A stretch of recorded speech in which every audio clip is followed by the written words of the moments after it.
Kamu sebagai apa ya, sebagai orang Islam, apa sih gunanya kamu di dunia ini? Apa yang kamu temukan di dunia ini? Nggak ada. Banyak ilmu-ilmuwan orang Kristen. Kamu jangan merasa lebih pintar pada orang Kristen. Orang Kristen itu penemuan semua, dari Yahudi sampai ke Roma, semua penemu. Kamu nggak boleh gitu. Makanya kamu pakai logika Kristen. Ini kau mau niat diskusi atau tidak?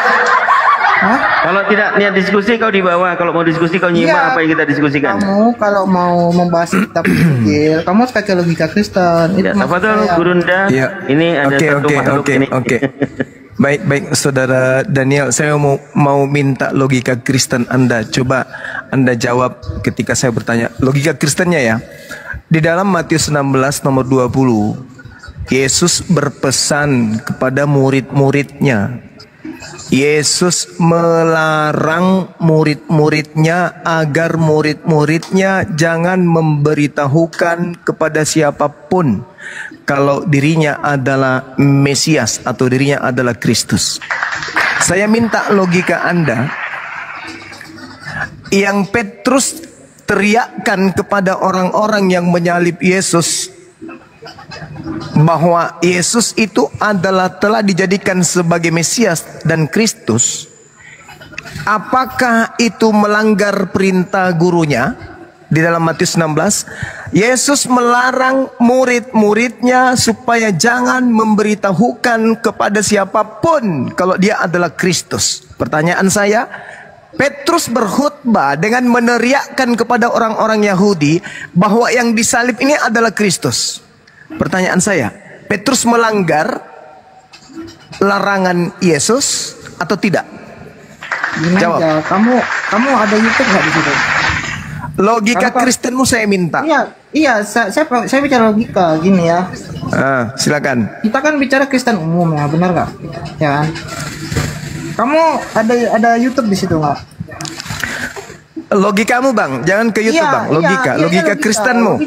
Ini logika Kristen umum. Iya ada. YouTube saya ada. Ini saya lagi tonton YouTube saya bersama dengan netizen saya. Ya. Di YouTube kan ada di situ di film The Passion of the Christ. Situ kan dijelaskan. Itu menurut ayat demi ayat. Itu berarti logika Kristen tidak masuk logika manusia ya?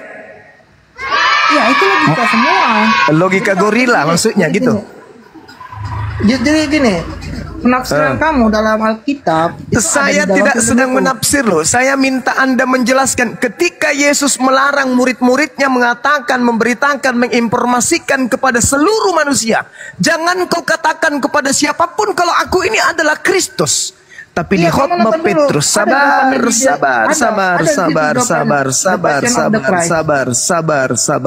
Tetapi di khotbah Petrus di Kisah Para Rasul 2, justru Petrus menggaungkan kepada seluruh orang Yahudi bahwa yang disalib itu telah dijadikan menjadi Kristus. Pertanyaan saya, si Petrus ini melanggar perintah Yesus atau jangan-jangan Petrus sedang memproklamirkan Kristus lain? Jawab. Pakai logika Kristen. Ada The Passion of the Christ full movie filmnya, ada jawabannya di situ. Kenapa larinya ke film? Saya nggak nyampe. Anda mengatakan jangan kau memahami Bible kecuali dengan logika Kristen.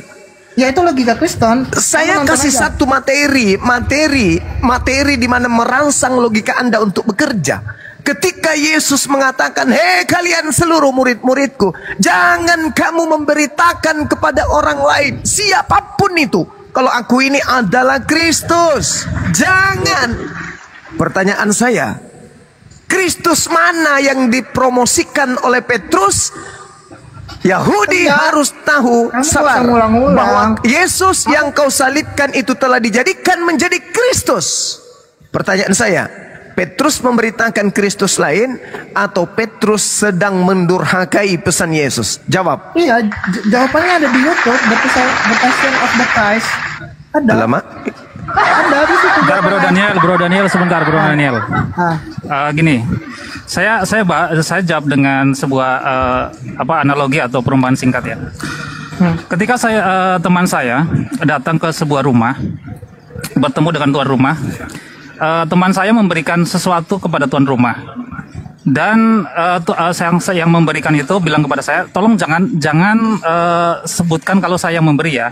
kepada tuan rumah. Setelah teman saya pergi, saya bebas dong untuk menceritakan kalau tuan rumah ini yang sebenarnya memberi adalah teman saya tadi yang sudah pergi. Berarti Akhirnya melanggar. itu Bang Suma. Berarti Tidak melanggar. Tidak melanggar. Tadi pesan Yesus apa? Yesus melarang murid-muridnya supaya jangan memberitakan kepada siapapun kalau dia adalah Kristus. Berarti kalau terjadi ini Yesus sudah melarang, jangan kamu beritakan kepada siapapun kalau aku adalah Kristus. Ada nggak larangan Yesus untuk jangan memberitakan Kristus kepada orang lain? Jangan mengatakan Kristus untuk orang lain. Ada nggak? Nggak ada. Itu dalilnya apa? Dalilnya apa, Bang? Matius 16 nomor 20, kalau Anda baca dari nomor 13-nya sampai nomor 20-nya, itu tamat Anda satu perikop dan gereja bisa gulung tikar.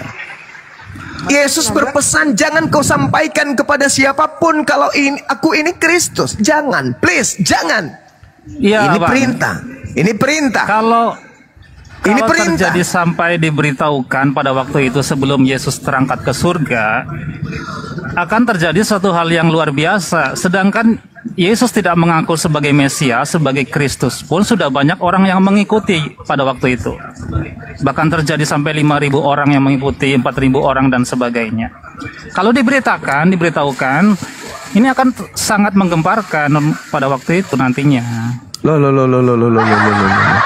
Yesus melakukan mukjizat di tengah-tengah mereka justru untuk membuktikan kalau dialah Al-Masih, dialah Mesias yang mereka tunggu. Dia mengadakan mukjizat untuk membuktikan kalau yang mereka tunggu itu aku. Malaikat pun berkata, pada hari ini telah lahir bagimu Kristus di kota Daud. Kenapa justru mau disembunyikan? Yesusnya mengatakan, jangan kau mengatakan kepada siapapun kalau aku ini adalah Kristus. Berarti oknum yang dikhotbahkan Petrus ketika dia berkhotbah di Kisah Para Rasul 2 itu oknum yang mana? Kenapa dilarang ketika Yesus sebenarnya ingin membuktikan dia sebagai Mesias? Kenapa dilarang kepada murid-muridnya untuk diberitahukan namanya, gelarnya? Kenapa? Ya berarti konteks ayat itu tidak terlalu harus dipegang teguh dong. Bukan itu masalahnya. Adik-adik saya di sini membawa Kisah Para Rasul 2 nomor 36 itu. Apa yang dikatakan? Tuhan telah menjadikan Yesus. Ingat pesan Yesus? Kristus palsu yang membawa namaku. Dia mengatakan apa? Yesus yang telah kalian bunuh, yang telah kalian salibkan itu telah dijadikan menjadi Tuhan dan Kristus. Pesan Yesus, jangan kau katakan kalau aku ini adalah Kristus. Tapi kok Petrus mengumandangkan dalam pidatonya hal tersebut? Pertanyaan saya, Petrus ini melanggar perintah guru atau Petrus sedang memproklamirkan kekristusan oknum bukan gurunya? Dia sedang memproklamirkan Kristus yang adalah gurunya, Bang Suma. Larangan gurunya apa? Gurunya melarang apa tadi? Iya, melarang memberitakan dia sebagai Kristus ketika Kristus masih ada di bumi. Iya dong. Mana coba dalilnya? Mana dalilnya? Jangan kau mengatakan aku adalah Mesias ketika aku masih di bumi. Mana dalilnya? Itu kan konteks Matius 16 itu kan konteks. Jadi 28 sebelum 28 adalah konteks ketika Yesus masih ada di bumi, kan logikanya seperti itu kan.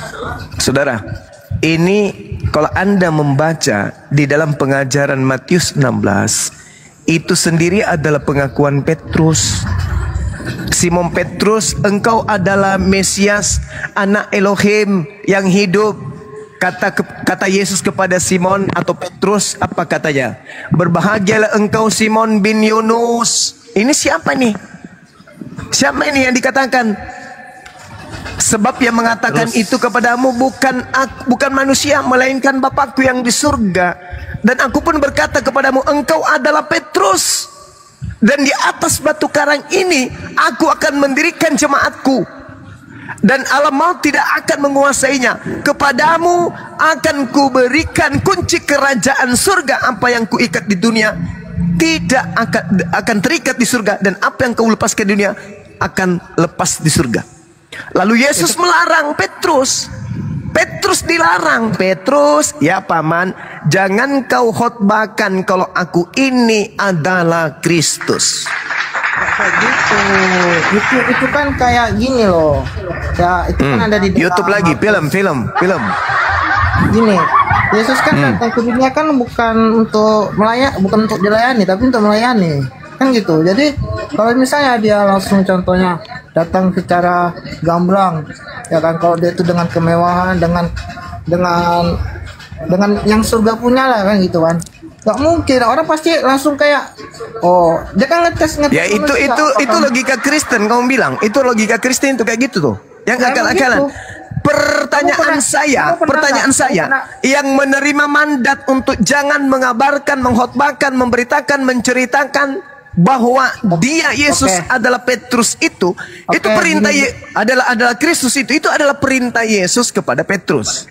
Oke, gini aja, kamu sekarang pertanyaan saya, orang kaya?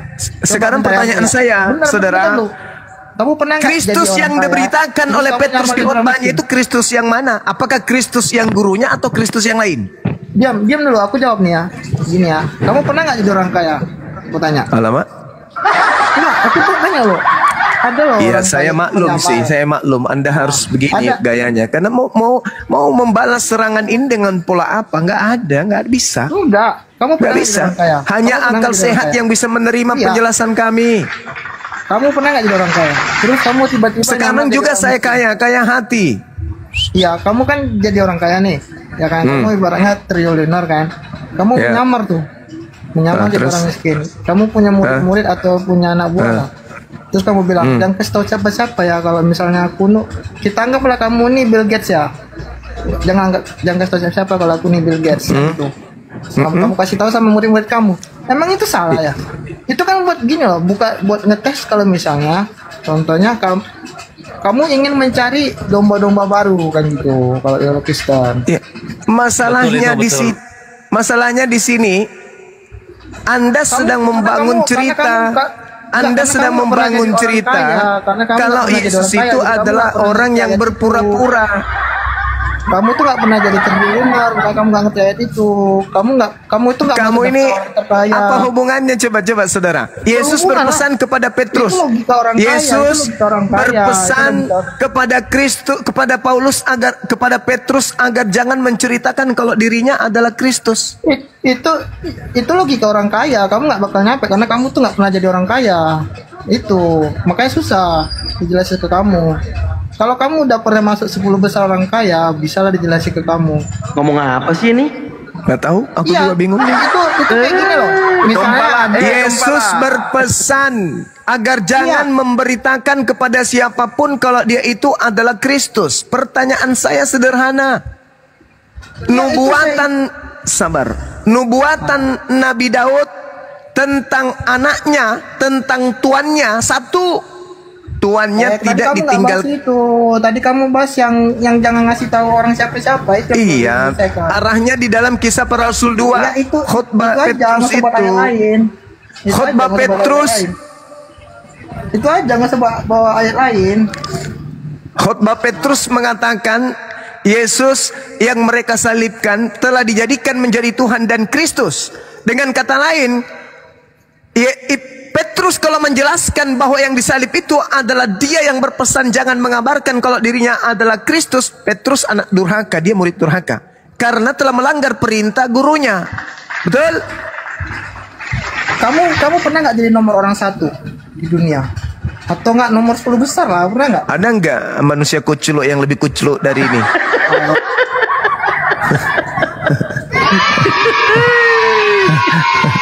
Ini kayaknya si Daniel itu yang pernah nangis itu dia kayaknya nih. Dia pernah nangis itu. Sederhana kali pun Yesusnya melarang Petrus, bahkan Petrus dikasih tongkat estafet pengajaran kepadanya untuk kemudian menjadi gembala bagi Bani Israel. Petrus diberikan kemudian apa? Kunci kerajaan surga. Supaya Petrus ini mengajarkan semua mandat daripada gurunya. Dan aku pun berkata kepadamu, engkau adalah Petrus, dan di atas batu karang ini aku akan mendirikan jemaatku, dan alam maut tidak akan menguasainya. Kepadamu Petrus akan kuberikan kunci kerajaan surga.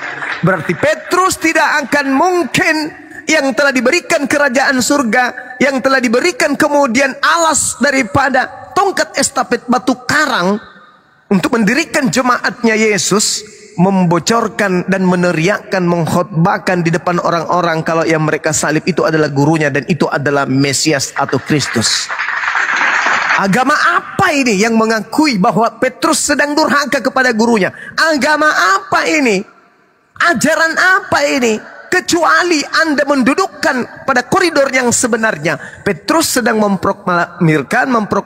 mempromosikan bahwa yang disalib mereka orang-orang Roma ini bukan Yesus gurunya, tetapi dia orang lain, sehingga Tuhan menjadikan bahwa Yesus yang mereka salibkan telah dijadikan menjadi Tuhan dan menjadi Kristus bagi mereka yang menyalibkan. Bukan hanya bagi mereka, tapi bagi orang-orang yang jauh, yang dipanggil, yang sudah ditentukan oleh Tuhan untuk sesat. Itu dalil. Maka apa katanya? Selamatkanlah dirimu dari angkatan jahat ini. Untuk apa diselamatkan lagi kalau memang ternyata yang disalib itu si Kristus yang asli?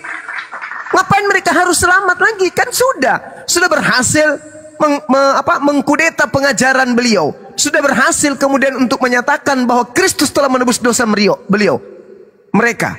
Tapi kenapa kemudian Petrusnya mengatakan, bertobatlah kalian, selamatkanlah diri kalian. Selamatkan dari mana? Dari angkatan jahat. Yang mana angkatan jahat itu?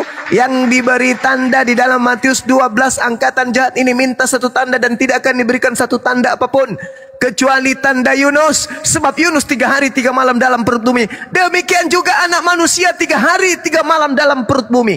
Itu tanda untuk siapa? Angkatan jahat. Tinggalkan angkatan jahat itu, karena angkatan jahat itu diberikan seorang Kristus dan Tuhan bagi mereka. Jelas ini. Jadi apa yang diterangkan oleh Al-Quran saya? Al-Quran saya menarasikan dengan sangat jelas. Inna ja'alna syayatina awliya lilladzina la yu'minun. Sesungguhnya aku Allah menjadikan iblis menjadi Tuhan, menjadi pemimpin, menjadi tuan, menjadi kurios bagi orang-orang yang tidak beriman, kata Allah. Di ayat lain Allah pun mengatakan apa? Farikan hada wa farikan haqqa alaihimud dalalah innahum ittakhazus syayatin awliya min dunillah wa yahsabuna annahum muhtadun. Sebagian kemudian diberinya petunjuk dan sebagian lagi sepantasnya menjadi sesat. Mereka innahum ittakhazus syayatin, mereka menjadikan iblis sebagai pelindung selain daripada Allah. Annahum muhtadun, seakan-akan mereka itu mendapatkan petunjuk. Ini Al-Quran sudah sampaikan, lalu diuraikan oleh Bible itu sendiri. Kalau hanya Al-Quran yang menarasikan tanpa ilmu, orang-orang tidak akan paham bahwa yang dimaksud sesungguhnya aku telah menjadikan iblis itu menjadi pemimpin bagi orang-orang yang tidak beriman. Maka orang-orang yang tidak beriman yang dimaksud di sini itu sopo? Orang-orang yang tidak beriman itu sopo? Adalah orang-orang yang tidak beriman kepada Nabi Isa alaihi salam. Dianggapnya Nabi Isa alaihi salam mati untuk nebus dosa-dosa mereka. Ini jelas itu. Sekarang sederhana aja, teman-teman Kristenku, sederhana. Ketika Yesus kemudian mengatakan, jangan kau sampaikan, jangan kau ajarkan, jangan sampai kau bocorkan kepada siapapun bahwa aku ini adalah Kristus. Lalu Petrus membocorkan kalau gurunya adalah Kristus. Apakah ini bukan bertanda bahwa Petrus adalah murid durhaka? Kalau Petrus adalah murid durhaka, apakah masih pantas kemudian 1 Petrus, 2 Petrus dijadikan petunjuk beragama? Ternyata dia melanggar aturan main. Yesus yang mengatakan, jangan kau sampaikan kepada siapapun kalau aku ini adalah Kristus. Berkhotbahlah kemudian Petrus, Yesus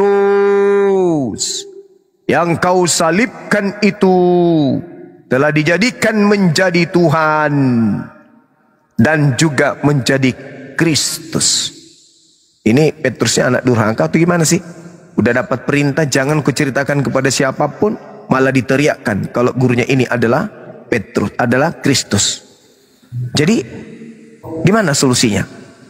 Satu-satunya jalan adalah mendalami materi. Apakah betul Yesus Kristus yang kalian sembah, atau justru yang kalian sembah itu adalah Kristus yang lain? Silakan. Ya, izin saya sapa dulu Bang Zuma, Gurunda. Silakan. Denmas, monitor Denmas.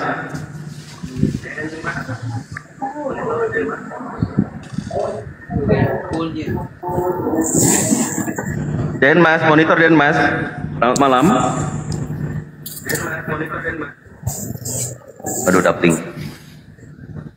Jadi bawa dulu. Silakan Kristen yang lain, silakan naik. Yuk.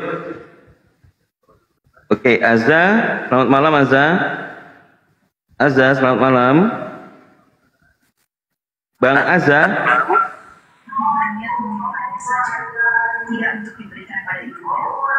Oke, Bear Watch. Bear Watch, selamat malam. Bang ya, selamat malam, Bang. Kristen atau Muslim, Bang? Kristen atau Muslim? Bang Bear. Bang. Wah, nggak niat dia. Oke, Al, monitor Al, selamat malam. Al, selamat malam Al. Ya elah, kosong. Ya, di sini ada VP, malam VIP, langsung. Malam Bang Dito, malam Ajinomoto, malam Pandi, malam Bang Zuma. Malam.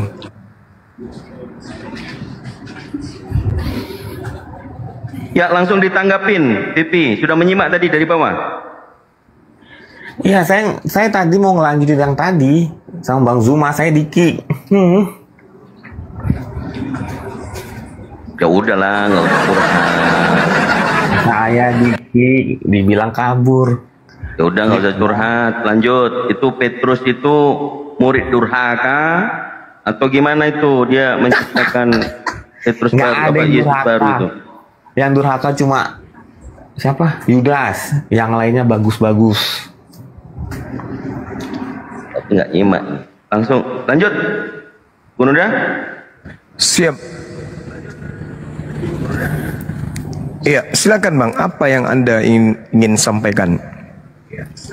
Ya, saya tetap di statement saya di awal tadi. Ya. Kok doubling?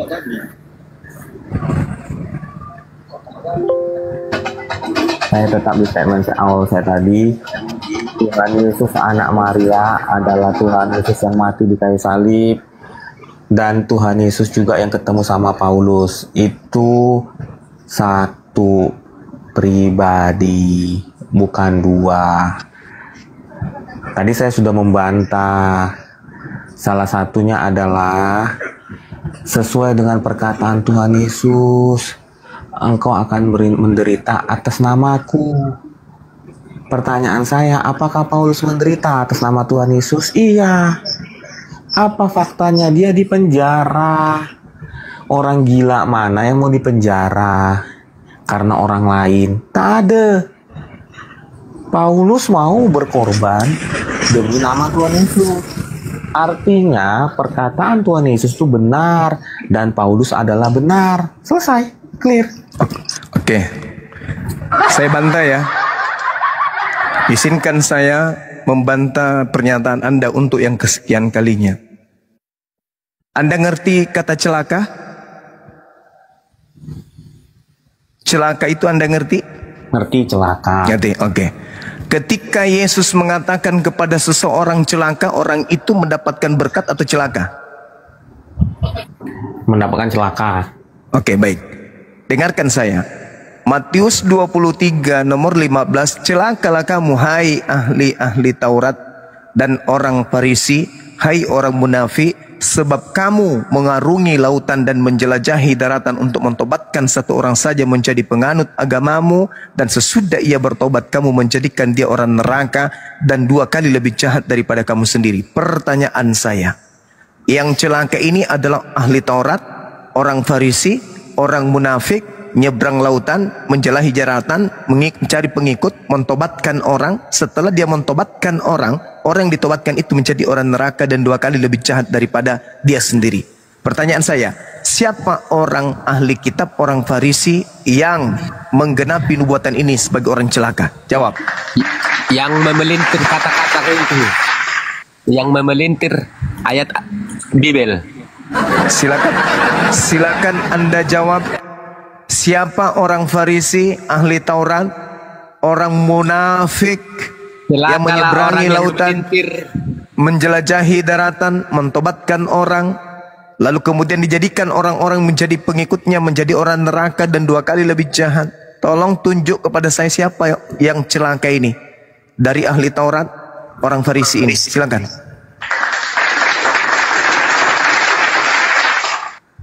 Pelan-pelan Bang Zuma. Tadi ayat berapa? Wah, bahaya ini. Matius 23, Anda baca satu perikop sampai di bawah, sampai nomor 36, sekalipun Anda akan menemukan oknum tersebut. Nomor 15. Celakalah kamu hai ahli-ahli Taurat dan orang-orang Farisi. Oke, yang celaka adalah ahli-ahli Taurat dan orang-orang Farisi. Silakan. Siapa oknum orang Farisi yang nyebrang lautan, menjelajahi daratan sampai ke Roma, sampai ke Liki untuk mengajarkan ajarannya? Siapa itu? Ya gua nggak tahu, nggak tertulis. Paulus paman. Lalu siapa? Lalu siapa? Tertulis. Nggak tertulis. Dengar, coba nomor 1-nya kita baca ya. Boleh. Maka berkatalah Yesus kepada orang banyak dan kepada murid-muridnya, ahli Taurat dan orang Farisi telah menduduki kursi Musa. Sebab itu turutilah dan lakukanlah segala sesuatu yang mereka ajarkan kepadamu. Tetapi jangan kamu menuruti perbuatan-perbuatan mereka. Kenapa? Karena mereka mengajarkan tetapi tidak mempraktekkan. Pertanyaan saya, apakah Kristen sebagai pengikut Paulus mempraktekkan hukum Taurat?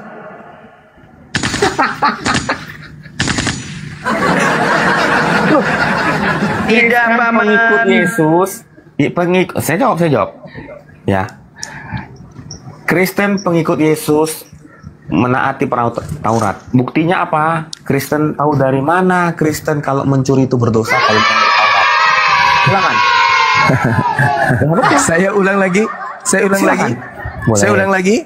Boleh. Ketika Yesus berkata kepada muridnya, mereka orang-orang Farisi, ahli Taurat, duduk di kursi Musa, turuti segala perkataan dan pengajaran atau ajarannya kepadamu. Tapi jangan kau ikuti perbuatan-perbuatannya, sebab mereka mengajarkan teori tetapi tidak mempraktekkan. Orang Kristen hari ini membawa teori. Apa itu? Terjemahan Taurat ditumpuk di kitabnya, tapi mereka tidak ajarkan, mereka tidak praktekkan. Taurat mengajarkan makan babi atau tidak makan babi? Jawab. Taurat mengajarkan makan babi atau tidak makan babi? Tuhan Yesus kan berkata, apa yang masuk dalam tubuhmu tidak membuat haram bagi. Saya ulang lagi. Turutilah dan lakukanlah segala sesuatu yang mereka ajarkan kepadamu. Janganlah kamu turuti perbuatan mereka, karena mereka mengajarkan tetapi tidak melakukan. Pertanyaan saya, Yesus mengajarkan kemudian tentang hukum Tuhan yang dikehendaki oleh Tuhan, yaitu Taurat. Pertanyaannya, Apakah orang Kristen mempraktekkan ketika dikatakan jangan engkau makan babi karena itu haram bagimu? Kristen mempraktekkan atau tidak? Dalam hukum Taurat itu ada 10 perintah Tuhan. Tidak ada. Orang Kristen tidak menyembah berhala. Taurat pertama, jangan menyembah berhala. Itu fakta. Ya kan? Jadi Udah ya? wah, orang Kristen mempraktekkan tidak menyembah berhala. Udah ya? Udah. Jadi kita sudah pada tahu, sudah paham betul bahwa orang Farisi, ahli Taurat yang dimaksud menyeberangi lautan, menjelajahi daratan, meninggalkan Yerusalem menuju Roma dan seterusnya, itu adalah pendiri agama Kristen disebut dengan nama Paulus. Inilah dia yang bertemu dengan Kristus palsu, yang kemudian mengajarkan kepada orang-orang Kristen menyembah kepada si Kristus ini. Wabillahi taufiq wal hidayah. Innalillahi wa inna ilaihi raji'un. Ayo lanjut. Oke, Bang Vipi, sebenarnya Bang Vipi ini pintar tapi nggak jujur ya. Jadi dibawa aja dulu. Nanti kalau sudah jujur baru naik ke atas ya. Silakan Bang Theo. Ya, Kabur saya dia, mau kabur dia. bahas Matius 16 ayat 20. Ya, silakan. Oke. Lalu Yesus melarang murid-muridnya supaya jangan memberitahukan kepada siapapun bahwa ia Mesias. Benar begitu ayatnya? Yes. Oke. Jadi gini. Jadi Yesus ini kita anggaplah dia seperti orang penting atau orang terkaya lah ya. Kan. Yang levelnya itu emang udah nomor 1 sampai 10 di dunia. Kan gitu. Jadi di ceritanya ini mau belusukan nih, atau dia mau belusukan ya, ketemu umat-umatnya. Dia bawa murid-muridnya kan gitu, kayak anggotanya. Jadi dia bilang sama anggotanya, jangan kasih tahu ya kalau misalnya aku datang. Dia nyamar kayak gitu, dia nyamar dulu. Emangnya gitu salah ya? Kan semua orang-orang kan yang kayak bos-bos besar, aku juga pernah sih kerja sama orang yang nomor 4 nomor 5 lah kayaknya sekarang tuh terkaya di Indonesia ya. Jadi mereka juga sering nyamar kayak gitu, nyamar ke bawah itu supaya mereka tuh bisa tahu keadaan di bawahnya gitu loh. Nah, jadi Yesus melakukan itu juga kayak gitu logikanya. Jadi ayat itu nggak perlu diperjelas karena itu memang hanya orang-orang yang udah punya level 1 sampai 10 kayak gitu. Nah, itu yang ngerti bahasa-bahasa kayak gitu. Kalau misalnya rakyat di belakang nggak bakal ngerti bahasa-bahasa kayak gitu. Nggak ada ngerti. Sama kayak kamu mau mengerti ayat itu, kamu nggak bakal ngerti karena kamu tuh bukan termasuk golongan-golongan orang 1 sampai 10. Kamu tuh miskin. Iya, saya tahu. Saya tahu. Untuk saya ngerti. Saya ngerti kok. Saya paham bahwa Paulus sudah mengatakan, aku akan menghilangkan kecerdasan orang berpikir. Aku akan menghilangkan akal orang. Untuk menjadi pengikutku mereka harus jangan berakal. Itu kata Paulus di dalam kitabnya sendiri, dalam pengajarannya. Jadi Paulus mematikan akal. Coba Anda lihat di dalam 2 Korintus 10 nomor 5. Aku membinasakan pemikiran manusia dan merubuhkan ketinggian pengetahuan Tuhan. Pengetahuan Tuhan aja dirubuhkan oleh Paulus. Apalagi cuma akal manusia. Jadi Paulus itu jangankan manusia, Tuhan pun dikalahkan sama dia. Lihat di dalam pengajaran dia dalam 2 Korintus 10 nomor 5. Apa yang dikatakan di sana? Kami membinasakan setiap pemikiran manusia dan merubuhkan semua kubu ketinggian pengetahuan Tuhan. 1 Korintus 1:19, karena ada tertulis, aku akan menghilangkan kecerdasan orang-orang terpelajar dan kemampuan berpikir cerdas akan aku lenyapkan. Itu kata siapa?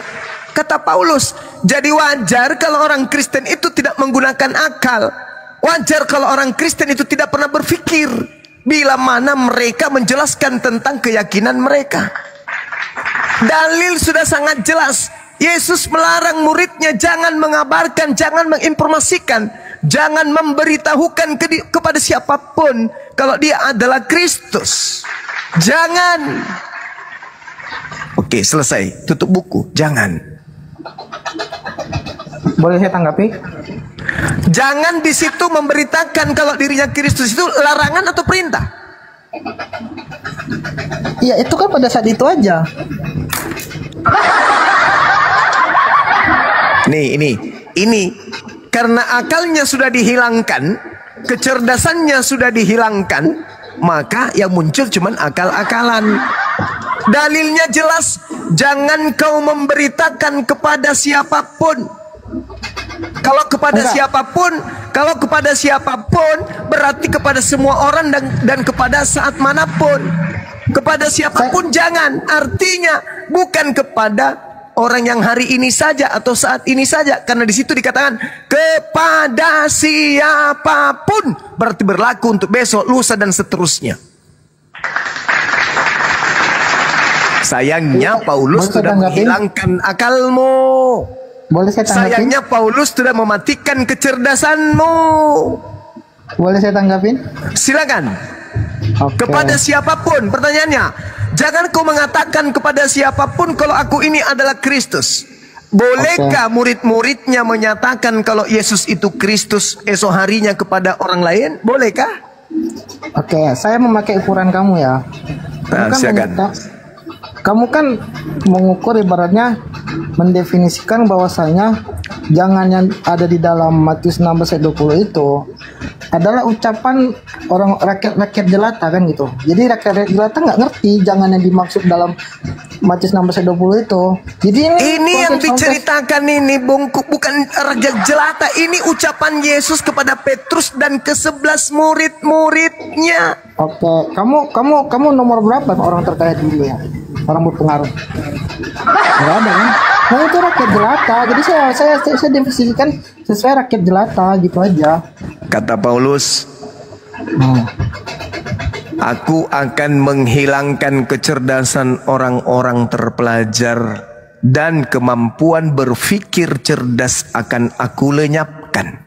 1 Korintus 1 nomor 19. Kamu merasa cerdas? Maaf, Paulus sudah menghilangkan kecerdasanmu. Saya mengikuti kamu. Kalau misalnya kamu merasa ahli pikir. Maaf, kan gitu. Paulus sudah menghilangkan. Tak ada Kristen lagi yang cerdas, tak ada Kristen lagi yang berpikir. Telan saja. Itu kaidah dalam beragama Kristen. Penemu yang beragama Kristen itu gimana? Itu tidak berkaitan dengan ilmu Bible yang dikatakan oleh Paulus. Yang dikatakan oleh Paulus ini terkait dengan ajarannya. Ada Paulus mengajarkan tentang ilmu pengetahuan? Ada? Tunjukkan surat mana dia mengajarkan ilmu pengetahuan. Silakan. Kalau sudah dengar, kalau saudara mampu menunjukkan di dalam surat Paulus, 13 surat Paulus, ada ilmu pengetahuan yang bermanfaat bagi kehidupan manusia. Kalau Anda bisa temukan itu, saya rela memerintah kamu menjilat pantat kambing. Kalau ada. Tapi kalau tidak ada, ya nggak jadi. Ada nggak? Saya rela memerintah kamu menjilat pantat kambing. Ada tidak? Ada tidak ilmu yang bisa didapatkan dari 13 buku yang dibuat oleh Paulus? Ada enggak? Taruhannya apa tadi? Taruhannya kalau Anda bisa menunjukkan satu saja, maka Anda boleh menjilat pantat kambing. Maka Anda boleh menjilat pantat kambing. Iya, Anda bisa menjilat pantat kambing kalau ada satu aja. Ya, taruhannya dirubah dong. Enggak bisa. Kambing dong, babi.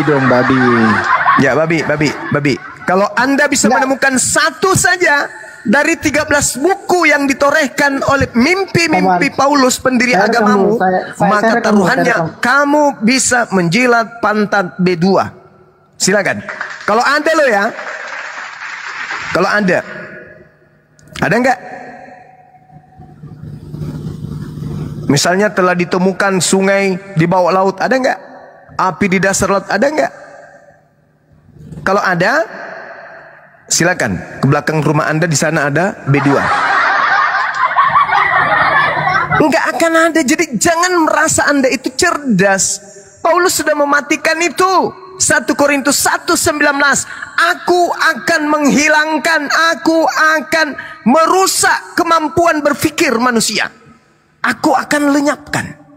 Itu dalil, Bung. Apolemi, Sophia, Sopos. Lalu dikatakan kai sunesis, kemampuan berpikir atau kecerdasan manusia. Sunesis, kuhilangkan, aku lenyapkan, atetewo, aku hapuskan. Makanya dikatakan di dalam kitab yang sama, salib adalah kebodohan bagi orang Kristen. Ini apa tadi? Taruhannya apa? Taruhannya yang agak enak lah, yang agak enak taruhannya. Ya itu makananmu kan. Ngapain kau tak cari yang paling enak kan? Taruhannya yang paling enak. Kan yang paling enak itu kan. Yang minimal, emang ada makanan lain yang lebih enak daripada itu? Udah, itu cuman guyon aja. Sekarang kembali kepada tema. Yesus melarang Petrus memberitakan kalau dirinya adalah Kristus. Berarti yang diberitakan kalau dia adalah Kristus pada saat dia berkhutbah itu siapa? Enggak, ini Matius 16 ayat 20. Cuma tunggu dulu, tadi kamu baca itu salah. Salib kebodohan bagi orang Kristen. Di sini dibuat salib kebodohan bagi orang yang akan binasa. Makanya kamu jangan suka mempelintir ayat. Untuk membodohi umatmu. Tahu kau? Supaya umatmu yang radikal itu tepuk tangan. Umatmu radikal, emang kami keturunan penjajah apa? Baca silakan 1 Korintus. Silakan kamu baca 1 Korintus 1 nomor 23. Tadi kamu ada yang bisa buka kamera di sini? Ada yang bisa buka kamera, silakan. Umat Kristen. Ada yang bisa buka kamera? Saya baca di sini salib adalah kebodohan bagi orang yang binasa. Ada yang bisa buka kamera? Kayak kalian itu, bagi kalian itu kebinasaan. 1 Korintus 1:23. 1 Korintus 1:23. Dibuka biar saudara ini melihat pakai. Kamu buka 1 Korintus 1 ayat 18. Itu yang kamu baca tadi. Silakan. Kamu memang suka mempelintir ayat kau. Baca itu. Kebodohan bagi mereka yang akan binasa, bukan bagi orang Kristen. Makanya kamu itu mulutmu itu baca. Hanya untuk mau menyenangkan. Baca. Hanya untuk mau menyenangkan. Baca. Yang radikal. Baca. Pengikut yang radikal itu. Baca. Pengikut Belanda itu yang radikal, bukan kami. Itu kau. Ya, kami bukan pengikut Belanda. Tetapi kami memberitakan Kristus yang disalibkan. Untuk orang-orang Yahudi satu batu sandungan, dan untuk orang-orang bukan Yahudi satu kebodohan. Sahabatku tuturi, barakallahu fikum, masya Allah. Yes, nanti kita mampir di Om Tahta. Ayo. Lanjut Kak. Ayo. Matius 16 bagaimana? 20. Jadi penyaliban itu untuk non Yahudi, Kristen, satu kecerdasan atau kebodohan? Kebodohan, paman. Kebodohan. Matius 16 dulu. Sudah, Matius 16:20. Jangan kamu beritakan kepada siapapun kalau aku ini Kristus. Petrus berkhotbah di depan orang banyak, membahas tentang Kristus. Pertanyaan saya, Kristus mana yang ditunjuk Petrus di situ? Kristus mana? Lalu Yesus melarang. Berarti kejadiannya kan pada saat itu. Lalu Yesus melarang. Kepada siapapun. Lalu kepada siapapun. Melarang. Berarti kejadiannya pada saat itu. Kepada siapapun. Kalau kepada siapapun itu maksudnya apa? Kita bahas kata demi kata ya. Kata demi kata. Ya, oke, silakan. Lalu Yesus melarang. Benar nggak? Ya. Lalu Yesus melarang itu kan ibaratkan pada saat itu kejadiannya. Kepada siapapun itu maksudnya apa, Cak Ayu? Iya, dengar dulu ya. Lalu Yesus melarang murid-muridnya. Lalu Yesus melarang pada saat itu murid-muridnya supaya jangan memberitahukan kepada siapapun bahwa ia Mesias. Kepada siapapun. Kalau kepada siapapun itu maksudnya apa? Ya, semua atau sebagian? Iya, dia tuh kan bicara level orang nomor 1 sampai 10 kan gitu.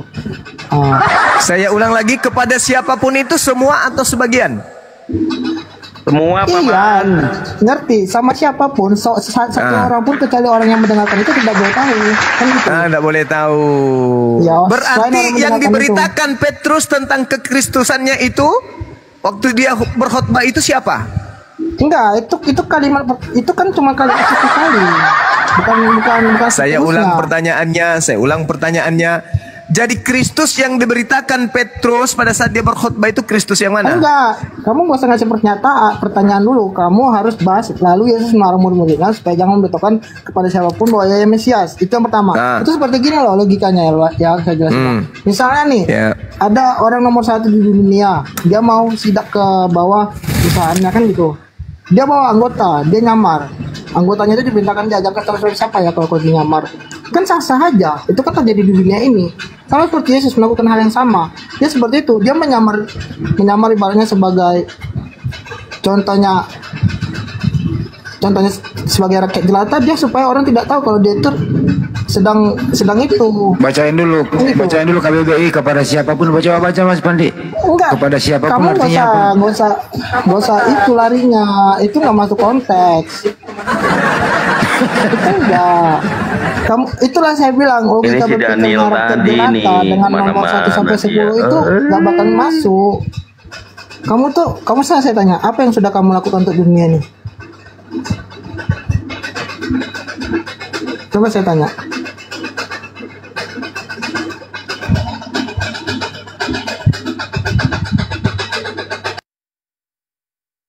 Kabur sih. Kabur. Oke, baik, saya lanjutkan dulu tamunya. Bang Polkot monitor, selamat malam, dibuka mic-nya. Bang Polkot, selamat malam. Bang Polkot, selamat malam. Bang Polkot, Bang Polkot, dibuka mic-nya Bang.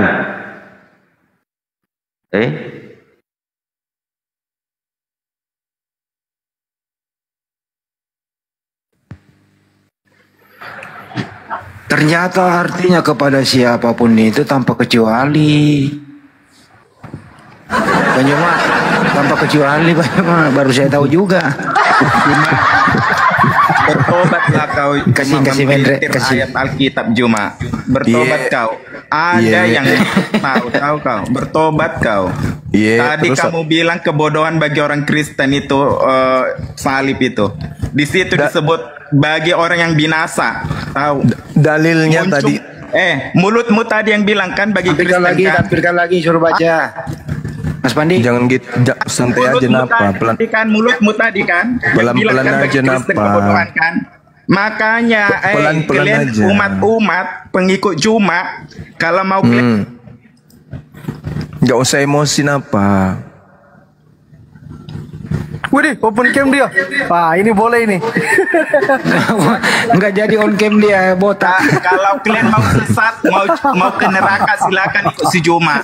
Ya, memang kuakui. Ya open cam dulu lah, open cam dulu.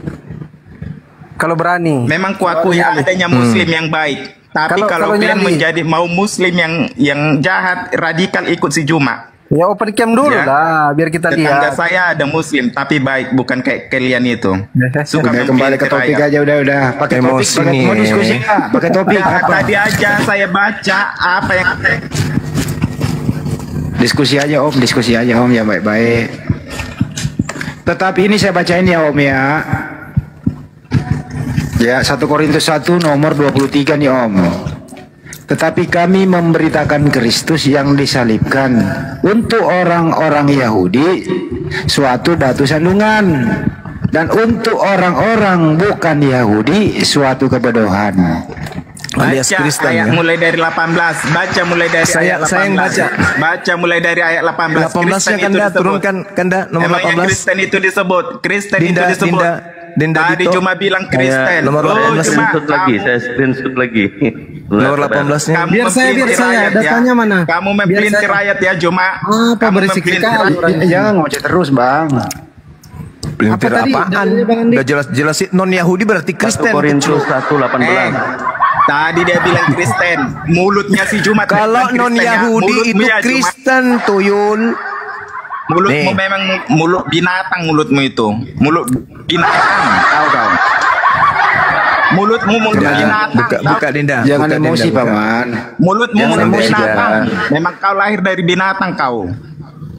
Santai. Biar tahu kau ya. santai. Mulutmu Santai. mulut binatang memang. Santai. Biarin aja dia Mang Ojat, nggak apa-apa, biarin. Dianggap gurunda kau tapi binatang mulutmu. Tadi Gak kamu apa-apa ini Kanda, Bang Zuma. Ya, Gak tidak bagus apa-apa karena saudara kita ini Memang tadi adalah kamu bilang apa, manusia kebodohan bagi orang Kristen, setengah kebodohan bagi orang Kristen. setengah Udah. jenis dia Lebih ini. baik daripada mulutmu, daripada Setengah mulutmu perempuan, mulut setengah laki-laki dia ini. Pecinta laki-laki dia ini, teman-teman.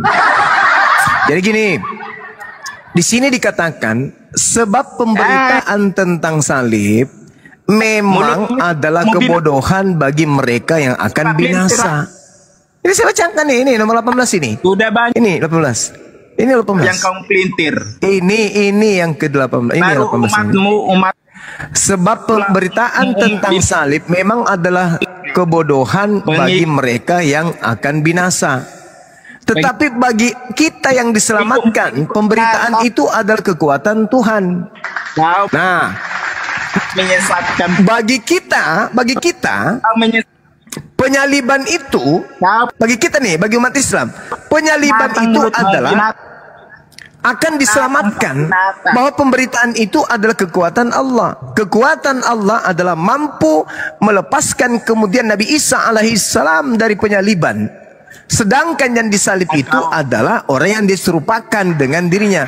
Jadi penyaliban itu adalah kehidupan. Ya, Kamu diajar memang tuh diselamatkan jadi pemberitaan itu adalah kekuatan Tuhan. Jadi penyaliban itu bukan kekuatan Romawi, bukan kekuatan Yahudi, tapi ini adalah kekuatan Allah. Maka salib bagi orang yang mendapatkan keselamatan itu adalah kekuatan Tuhan atau Allah. Nah, sedangkan kalian, salib itu adalah satu kebodohan. Itu fakta itu. Mari kita buktikan. Hei paman-paman, ya tante, yang disalib itu Tuhan atau bukan? Mulai bodoh, mulai bingung, mulai bodoh di situ, mulai muncul kebodohan. Ini bagi orang binasa itu adalah kebodohan. Mulai bodoh dia nampaknya. Yang disalib ini Tuhan atau manusia? Nah, bagi yang mau binasa pasti bodoh menjawabnya. Kalau umat Islam tidak ada kebodohan di situ. Penyaliban adalah sebuah keniscayaan, itu dianggap sebagai sebuah Tuhan disalib. Jadi siapa yang memandang kemudian penyaliban itu nampak terlihat bodoh, maka itulah orang-orang yang binasa. Diulang pertanyaannya, yang digantung disalib di sini Tuhan atau manusia? Mulai bingung, bodoh. Itulah orang-orang binasa. Tapi kalau orang cerdas, siapa yang disalib? Manusia.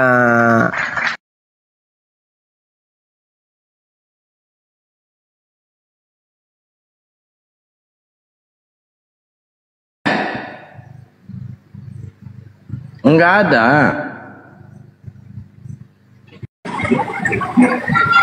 Zici. Dosa itu berlaku. Itulah Allah. Iya. Coba saya bisa naik tadi, saya lego siapa itu Petra itu. Iya. Sampai 2 ya, 73-nya lakat kafar ladina qalu innallaha salisu salasa. Ini 2 ayat ini kalau innal ladzina kafaru biasa ya kan, sesungguhnya orang kafir. Tapi ini lakat kafaral ladzina. Kata-kata lakat di sini ini menguatkan demi sungguh ada sumpah Allah di sini. Murka Al-Maidah itu Bang. Ketika orang menyebutkan Nabi Allah Isa itu Allah, dan murka ketika orang mengatakan satu di antara yang tiga, Roh Kudus, anak siapa itu, Firman atau tiga-tiganya itu. Salah satu di antaranya itu dikatakan Tuhan, Allah murka. Ini kalau orang nggak tahu ini dikirain ayat seperti biasa-biasa. Iya, itu salah tuh, benar-benar Bang. Itu eksplisit banget itu Bang. Itu ancaman juga di situ ada. Iya, laqad kafaral ladina. Makanya dianggap kambing sudah ya kan, anak-anak domba. Masalahnya apa? Sampai Nabi maka nalin Nabi walladzina amanu ayastaghfiru walau kanu ulil kurba mimba di mata bayana, sampai mendoakan aja itu sama Allah dilarang sama Allah.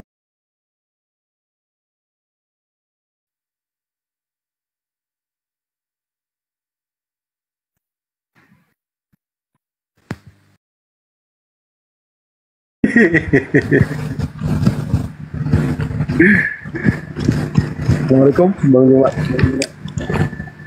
Waalaikumsalam warahmatullahi wabarakatuh. Innalillahi wa inna ilaihi rajiun. Tumbang lagi komal kita. Teman-teman, tap-tap layarnya dikencangin dulu ya. Tap-tap layarnya dikencangin dulu biar komalnya kuat sembari menunggu Kang Dito dan yang lain, Bang Handi dan yang lain. Kencangkan dulu tap-tap layarnya.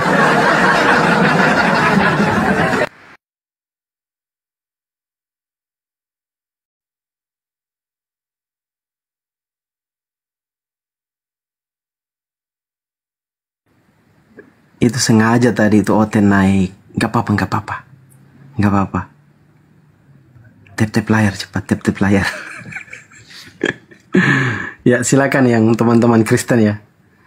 Kalau mau naik untuk dialog silakan kirim permintaan. Yang Kristen dulu, saya share sama Kang Dito dulu ya. Gak apa-apa teman-teman, udah biasa itu. Karena banyak kawan-kawan apologet Muslim juga yang buka komal itu kena akunnya. Gak apa-apa. Silakan teman-teman Kristen naik kembali ya. Yang mau naik kirim permintaan gak apa-apa. Kita share-share juga sama teman-teman Kristen. Ini sebenarnya Pak Depizai ini, Pak Pendeta ini tertarik membahas ini. Dua Kristus nih, saya pasang kembali temanya ya. Masih ada 3 akun teman-teman, tenang. Dua Kristus dalam Bible. Silakan teman-teman di tap layar biar komalnya kuat. Nah ini, kita kasih tanda tanya tap-tapnya dulu biar komalnya kuat. Silakan teman-teman Kristen ya. Ini, aduh, ntar saya besarin dulu layar saya sama-sama dengan Bang Zuma biar di tap layar dulu. Nanti kalau sudah 100k baru teman-teman boleh. Oke, siap. Bang Jibril masih meeting. Ini Zul Kennedy Kristen atau Muslim?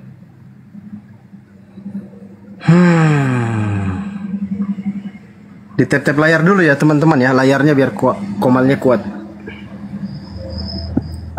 Salam dua Kristus, siap. Bang Zuma on cam. Kenapa Bang Zuma on cam? Gak usah lah. Nanti tambah banyak Oten yang kejang-kejang. Tadi mau live kok tiba-tiba mati tuh yang akun pertama. Parah. Ada melihatnya. Siap. Silakan teman-teman Kristen ya. Kalau mau naik ini kita siapkan teman-teman Kristen itu 6 kursi kayak tadi. 6 sampai 7 kursi untuk teman-teman Kristen. Jadi Bang Zuma puas mendidik satu-satu. Gitu teman-teman.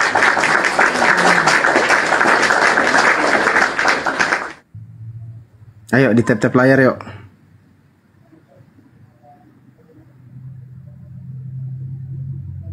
Ini banyak yang DM ini. Ini bisa-bisa gereja tutup nih katanya.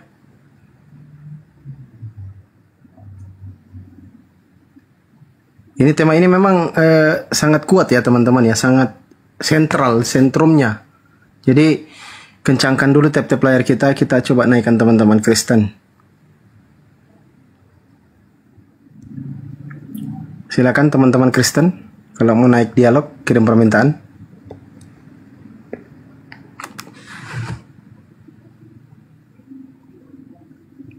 Nggak makan Oten kalau gereja tutup. Iya, di absen-absen juga teman-teman ya. Sambil absen juga. Ini Bang Zuma, gimana Bang Zuma? Masih mau nggak ini sama si Depi Zai ini? Dia tertarik karena katanya Erkan nggak menjawab pertanyaan Bang Zuma semalam. Nggak ketemu poinnya. Dia sendiri suruh belajar dulu 100 tahun deh. Siap.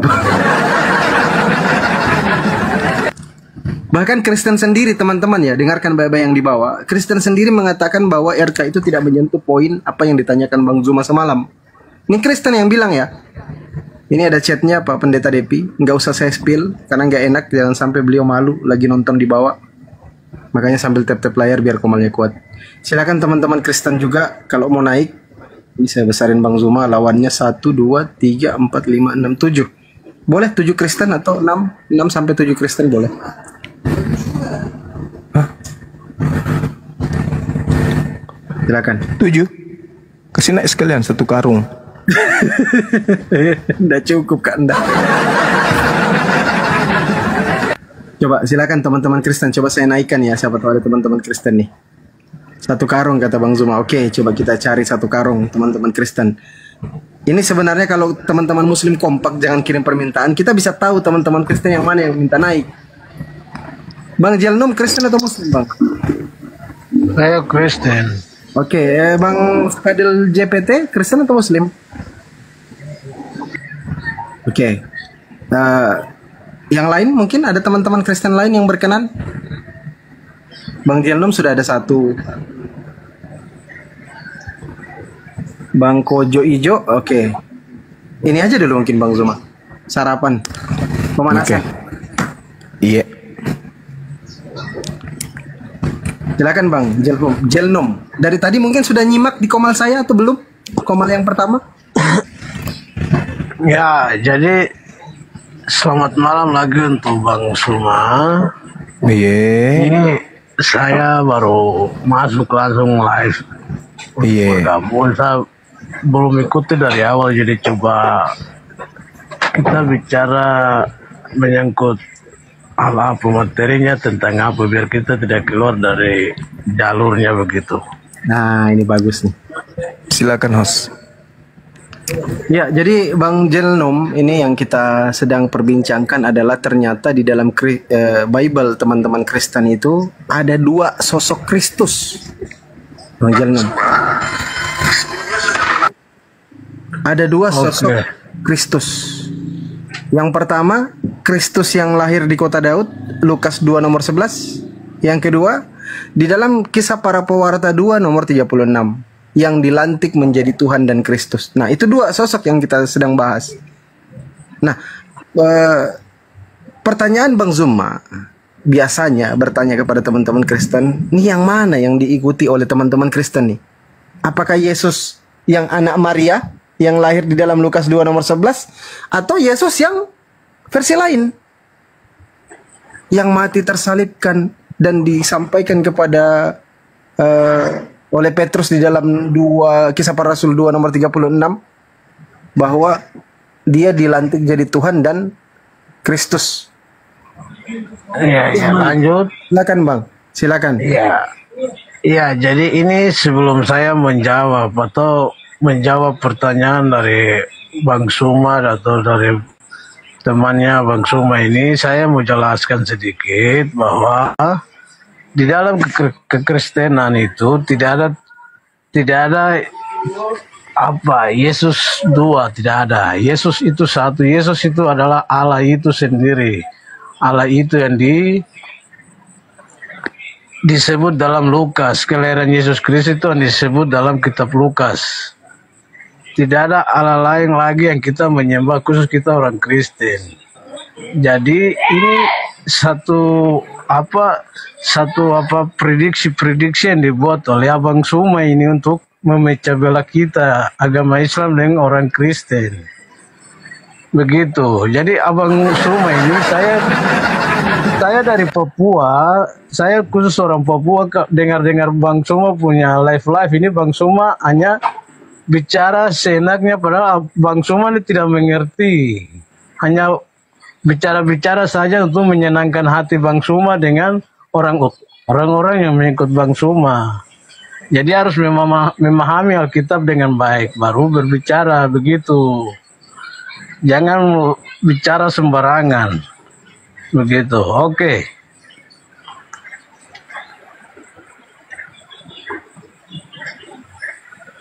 Jadi kalau di dalam Islam dan Kristen aja sudah berbeda Kristusnya kan? Itu aja dulu. Islamnya berbeda dengan Kristen ketika berbicara mengenai Mesias atau Al-Masih dalam kaidah Al-Quran. Sebenarnya itu tidak beda, sama, hanya pemahaman Bang Suma yang berbeda. Bang Suma punya pemahaman yang berbeda. Di dalam Al-Quran jelas-jelas Nabi Muhammad mengatakan bahwa Allah yang harus kalian menyembah itu adalah Yesus yang dilahirkan oleh Bunda Maria. Itu sudah jelas, tidak bisa tidak. Jadi tidak boleh Bang Suma mau keluar dari jalur itu, tidak bisa.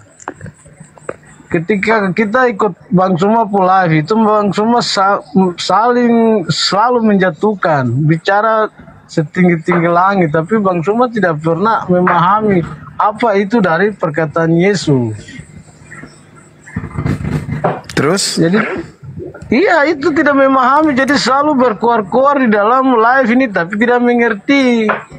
Itu intinya itu.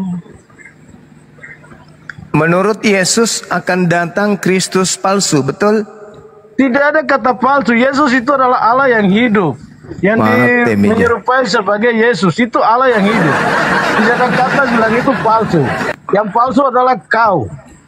Yesus berkata, waspadalah kepada Kristus palsu yang datang kepadamu dengan memakai nama. Kristus palsu yang dimaksud dalam Alkitab itu adalah kalian-kalian ini yang membuat hal-hal yang tidak baik bagi umat di bumi pada saat ini. Kalian ini mulai ngaco. Bang, kalau makan jangan dimasukkan makanannya lewat anus, lewat mulut. Ini akibatnya. Yesus berkata, Bang, di dalam Matius 24. Tuh. Iya, baca. Waspadalah supaya jangan ada orang yang menyesatkan kamu. Sebab banyak orang akan datang dengan memakai namaku dan berkata, akulah Mesias. Dan mereka akan menyesatkan banyak orang. Jadi itu perumpamaan yang dikatakan Yesus pada saat itu bagi. Kok jadi perumpamaan? Itu dalam Alkitab itu perumpamaan. Kenapa jadi perumpamaan? Nabi palsu adalah kalian itu. Kau itu nabi palsu karena membuat hal yang tidak bagus. Beritakan kenapa jadi perumpamaan? Apa yang tidak sesuai.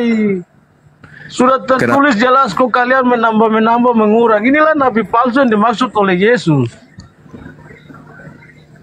Itulah nabi palsu. Kami datang kepada murid Yesus di abad pertama gitu. Sekarang saya tanya kembali untuk Abang Suma dulu. Dalam perjalanan kekristenan dengan Islam mana yang duluan? Duluan, karena yang datang kepada murid Yesus itu Kristen sebagai penyesat. Jawab dulu. Kristen yang lebih dulu dong. Ini yang kalian tidak pernah mengakui hal ini. Kristen lebih dulu, toples.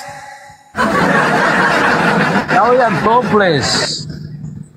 Karena penyesat itu lebih dulu datang kepada murid Yesus. Kalianlah itu. Kau itu yang penyesat. Kami tidak datang kepada Paulus, kepada murid Yesus. Paulus itu bukan Yesus. Paulus itu utusan Yesus. Iya, utusan Kristus, penyesat. Udah, kami udah tahu itu. Penyesat. Kau sekarang itu penyesat bagi umat Islam. Anda harus tahu dalilnya dulu. Murid Yesus berkata kepada muridnya Bani Israel agar waspada kepada penyesat yang datang kepada muridnya abad pertama. Begitu Cak Ayu. Kenapa sekarang jadinya kita Jadi kami yang penyesat. Kan yang penyesat itu yang datang di abad pertama, datang kepada murid Yesus. Begitu toples. Memang kalau Yesus ngomong apa itu Bang Zuma? Kalau pakai sinden kayak mana itu? Waspadalah kepada penyesat yang datang kepadamu memakai namaku dan berkata, akulah Kristus. Toples.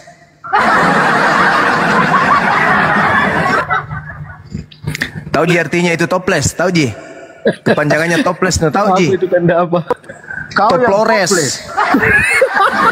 Kau yang toples, kau berkoar-koar di situ. Kami di Papua, kami kalau dapat kau tidak ada apa-apa.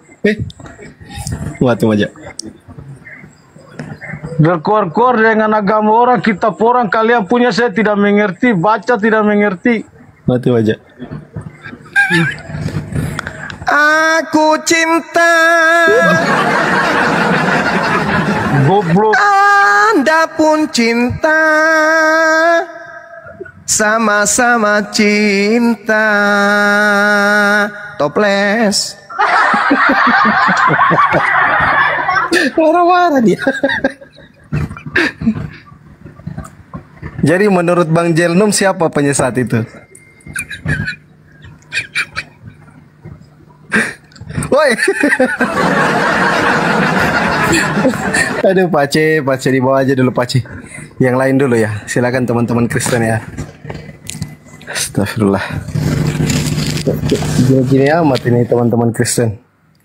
Silakan teman-teman Kristen ya. Ini ada sekitar 7 kursi yang disiapkan. 6 ya boleh 6. Kalau nggak ada 6 100 boleh. Nih Bang Zoom aku besarin 1 2 3 4 5 6. Mungkin ada salah satu kawan muslim yang mau naik. Malaikat pelindung, selamat malam saudara. Halo. Ya selamat malam. Yo malam. Ini saya mau bertanya ya. Bentar, Anda Kristen saudara? Kristen. Ya, tema kita malam ini 2 Kristus dalam Bible. Ada 2 Kristus, tahu nggak itu? 2 Kristus dalam Bible, maksudnya? Nah, ada Kristus asli, ada Kristus palsu yang penyesat itu. Mana ada Kristus dalam baik, silakan Bang Zuma. Beliau bertanya mana ada Kristus palsu atau 2 Kristus dalam Bible. Silakan Gurunda. Kristus palsu yang keluar dari kubur. Gimana? Coba. Mana ada datanya ya? Ada. Coba. Dikatakan di dalam khotbah Petrus, Kisah Para Rasul 2 nomor 31 sampai 36. Coba baca dulu, soalnya aku tidak bawa Alkitab, soalnya di dalam kendaraan ini. Karena itu ia melihat ke depan dan telah berbicara tentang kebangkitan Mesias ketika Daud mengatakan bahwa dia tidak ditinggalkan di dunia orang mati dan bahwa dagingnya tidak mengalami kebinasaan. Bang Suma. Nah, sekarang di situ diterangkan bahwa ada Yesus yang dinubuatkan Nabi Daud yang tidak ditinggal di kubur dan tidak menjadi mayat.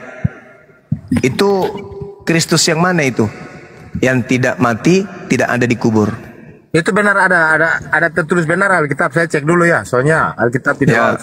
saya mau mudah percaya. Kisah Para Rasul 2 nomor 31 sampai 36. Soalnya di situ bisa on cam ya. Kalau bisa on cam ya tinggal pasang kameranya ke itu. Bisa Bang, bisa. Ya udah aku bantu ya Bang ya. Aku bantu ya. Kita lihat santun beliau ini. Saya bantu ya. Depan apa boleh setan na.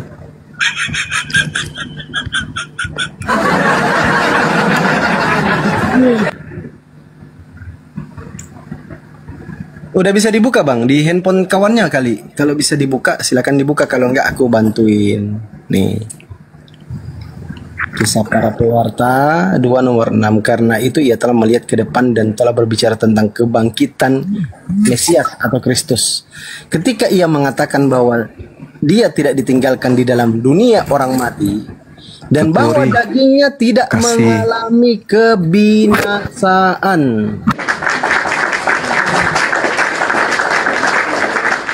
Jadi kata Kisah Para Pewarta 2 nomor 31 ini bang, dagingnya itu tidak mengalami kebinasaan atau enggak mati. Oke siap. Ini oke. Ini benar ya, ada datanya. Oke, saya mau tanya sesuatu tentang Islam bisa nggak? Ini temanya diselesaikan dulu bang. Ya, aku mengakui memang ada itu udah terbukti datanya kan. Oke, sekarang aku mau tanya tentang Islam sedikit boleh? Boleh, silakan. Oke, kenapa sih setiap kali orang Kristen beribadah harus dikasih stop, dikasih bubar? Itu apakah ajaran Islam seperti itu atau gimana sih? Yang benar itu adalah setiap kali para ulama memimpin dan mendirikan pesantren itu dibubarkan dan dibom habis tentara-tentara yang menggunakan atribut Kristen. Para ulama ada di mana sebelum Islam mengusir mereka dari tanah air. Para ulama dibunuh, masjid-masjid dibakar, pesantren digulung semua. Siapa mereka? Mereka yang mengatakan diri mereka anak-anak Tuhan. Agamanya apa? Kristen. Tempat ibadahnya gereja. Siapa yang mereka sembah? Yesus. Tapi saya selama hidup tidak pernah dengar kok. Karena Anda cuman cucunya, cucu dari pembantu penjajah tersebut. Anda tidak hadir pada saat itu. Jadi maksud dari apa? Dari kasih stop atau bom sini itu Islam balas dendam kepada umat Kristen. Oh, bukan balas dendam itu. Itu hanya satu bunyi kentut. Dari sekian banyaknya, dengar, dari sekian banyaknya bom yang diledakkan oleh anak-anak Kristus. Di Makassar ini, tunggu, di Makassar ini ada korban 40.000 jiwa, satu kubur, satu lubang. Pelakunya Kristen. Tolong tunjukkan di mana ada 40.000 jiwa orang Kristen dikubur pelakunya Islam. Korban 40.000 jiwa, 100% umat Islam di dalam satu lubang. Yang mematikannya adalah anak-anak Kristus. Sebaliknya saya minta jangan 40.000 jiwa. 10 orang atau 9 atau 8 atau 7 atau 6 atau 5 atau 1 yang dilakukan oleh orang Kristen mengatasnamakan Al-Quran. Kamu bisa mengatakan sekarang Kristen itu terzolimi, bisa. Kenapa? Karena kamu hidup di mayoritas Islam. Kamu merasa, wah kami ini apa? Andai coba kalian yang mayoritas di Nusantara ini, masihkah anak-anak kami bisa berjalan dengan tenang ke masjid? Andai kalian yang duduk menjadi 01, 02, 03 di negara ini, apakah masih bisa didengarkan toa di masjid membacakan Al-Quran? Masihkah ada program kemudian berantas buta aksara Quran di Indonesia? Masihkah lagi ada tata cara pernikahan di Departemen Agama? Masihkah ada batasan bahwa hanya laki dan perempuan yang bisa dinikahkan? Kalau kalian yang mayoritas di Nusantara ini, kami umat Islam sudah bisa membayangkan seperti apa Nusantara ini kalian buat. Paham? Jadi jangan kalian itu merasa korban. Ratusan tahun, berjuta umat Islam dibuat menjadi janda. Jutaan kemudian umat Islam dibuat menjadi yatim piatu. Siapa pelakunya? Kristen penyembah Kristus. Jadi jangan sok cantik. Di mana-mana kami mau ibadah dilarang. Di mana-mana katanya tidak ada itu hoax saja. Nenekmu kiper hoax gimana nenekmu kiper? 350 tahun tercatat dengan sejarah tinta darah. Nusantara ini di bumi hanguskan oleh penjajah yang beragama Kristen. Sampai sini paham?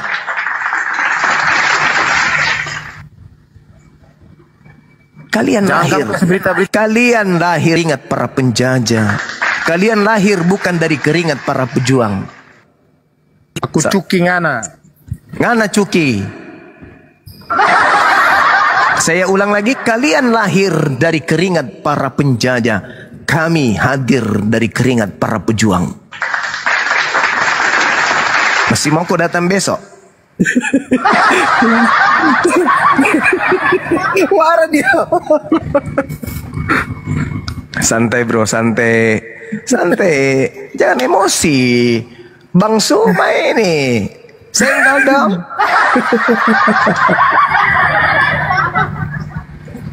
Aku cinta. Ya, Bang Randi, selamat malam. Bang Randi. Bang Randi.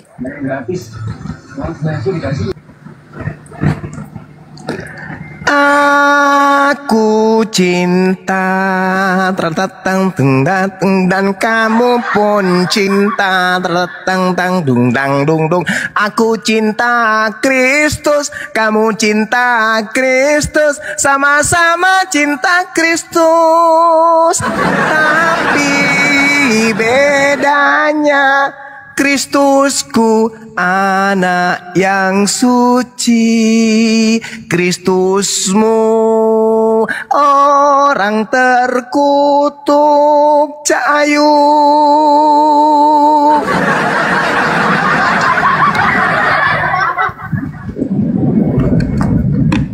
Oke, Bang Chayzi, selamat malam. Kristen Muslim, Bang. Selamat malam. Ya, Kristen brother. Muslim, izin saya turunkan ya. Waalaikumsalam. Ya, enggak apa-apa. Waalaikumsalam warahmatullahi Kita naikkan teman-teman Kristen Bang Ces ya. Makasih banyak Bang ya. Iya. Nah, silakan teman-teman Kristen kirim permintaan. Ini sebelum Bang Zuma nyinden, coba cepat teman-teman Kristen. Kalau nyinden habis kali ini. Coba aku naikkan lagi ya yang Kristen. Aku mau tiru Bang Zuma nggak bisa, woi. Berapa kali aku coba? Dari cetakannya bro, dari sana. Ya, Bang Petualang, selamat malam. Abang Petualang. Oke, di mute ya. Ada Bang Tony. Bang Tony. Oke, masih terputar ya signalnya ya.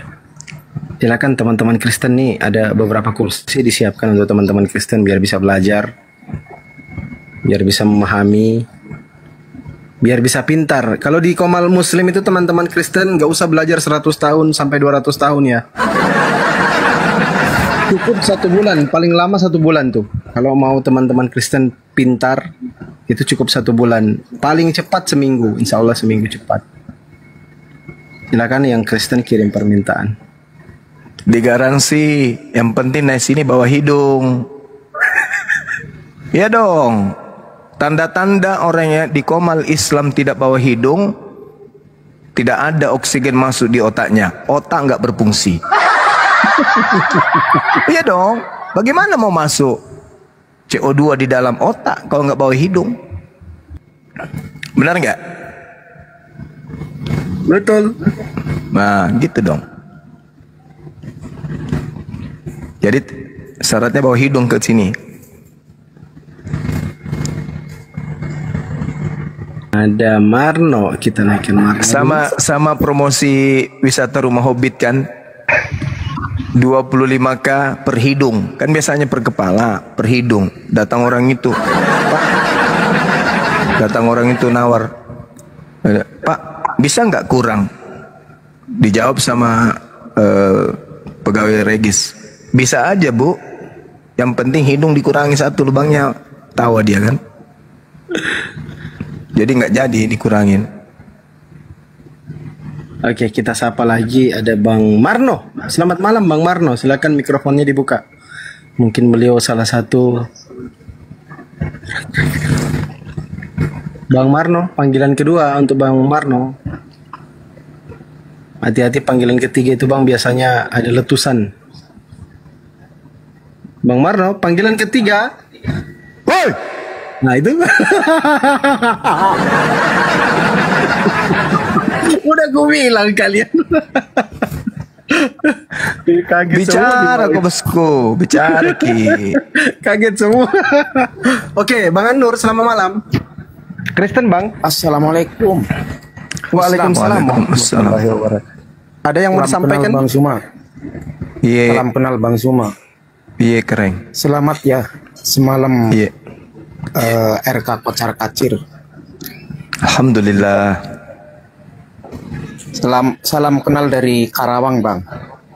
Siap. Karawang, Kalimantan. Kalimantan dong. Iya. Jawa Barat. Jawa Bang. Oh Jawa. Oh ya udah.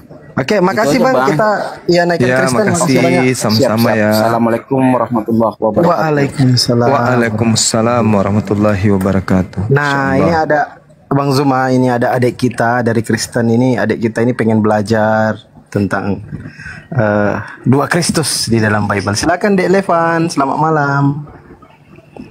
Ya, selamat malam, salam kenal ya. Aku berusaha untuk kenalan lah sama teman-teman di TikTok. Mantap. Barusan keluar ini adik ini. Biasanya nggak pernah keluar ke komal-komal. Dia memberanikan diri untuk naik di komal saya, Masya Allah. Ya, karena gini ya teman-teman, aku sebenarnya nggak pengen ribut, aku nggak suka yang ribut-ribut, gitulah. Antara room Kristen juga sama dengan seperti itu dengan aku. Jadi yang tadi aku nyimak ya, yang tadi itu sesi pertama, kita tahu bahwa kita punya pendapat dan kepercayaan yang berbeda.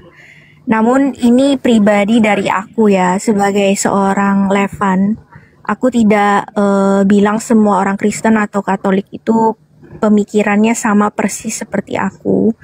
Tapi yang aku pengen sampaikan ke semua orang lah ya, dari kalangan agama manapun, adalah bagaimana kita sama-sama mencari kebenaran tanpa harus ada emosi yang negatif. Itu pertama.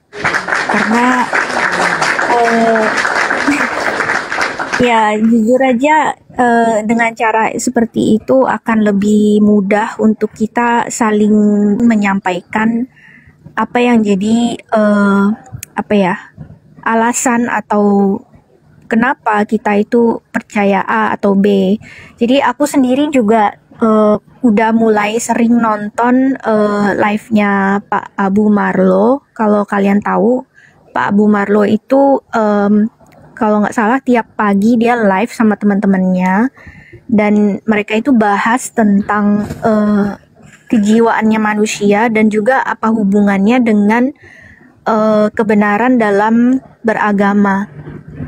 Jadi aku suka dengan dialog yang positif seperti Kak Abu Marlo seperti itu.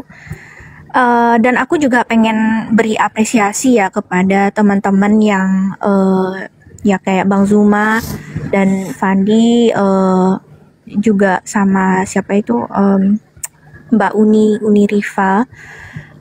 Apresiasinya gini, aku bisa memberi asumsi yang terbaik bahwa teman-teman itu sangat prihatin dengan kita dan nggak mau kita itu sampai tersesat.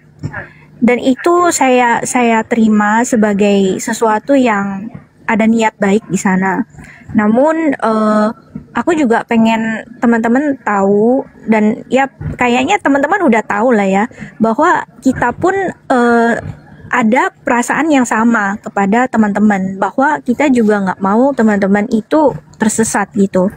Nah, jika dari kedua pihak ini sebenarnya punya niat yang baik terhadap satu sama yang lain, berarti kita punya kesimpulan bahwa sekarang musuhnya ini sebenarnya siapa. Dan tadi saya sempat dengar Pak Hanif ya, siapa namanya itu, Pak Hanif atau gimana itu, dia bilang yang menjadi masalah itu adalah pengajarannya yang bikin sesat, tapi manusianya itu tetap saudara, dan itu saya sangat setuju sekali karena kita diajarin untuk saling mengasihi, entah itu bahkan musuh pun, orang yang tidak baik sama kita harusnya membalas dengan kebaikan, jangan membalas kejahatan dengan kejahatan itu lagi. Jadi apa ya, aku sangat percaya dalam namanya damai dan cara kasih itu, supaya kita benar-benar bisa saling kenal. Mau bagaimanapun kita adalah manusia yang mengandalkan relasi ya, satu sama yang lain. Namanya juga hubungan antara sesama manusia ya. Jadi ya begitulah teman-teman.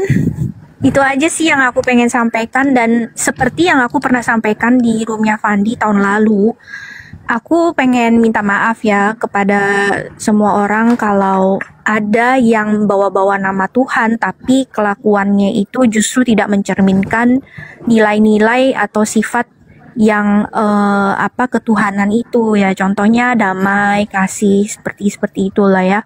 Dan ya aku pengen minta maaf. Dan selanjutnya ya gini teman-teman, kita tahu ya dunia ini makin banyak isu-isu lah sini sana lah ya, berita ini itu tidak pasti, kita pun bingung ke depannya mau gimana. Dek Levan, izin dulu ya.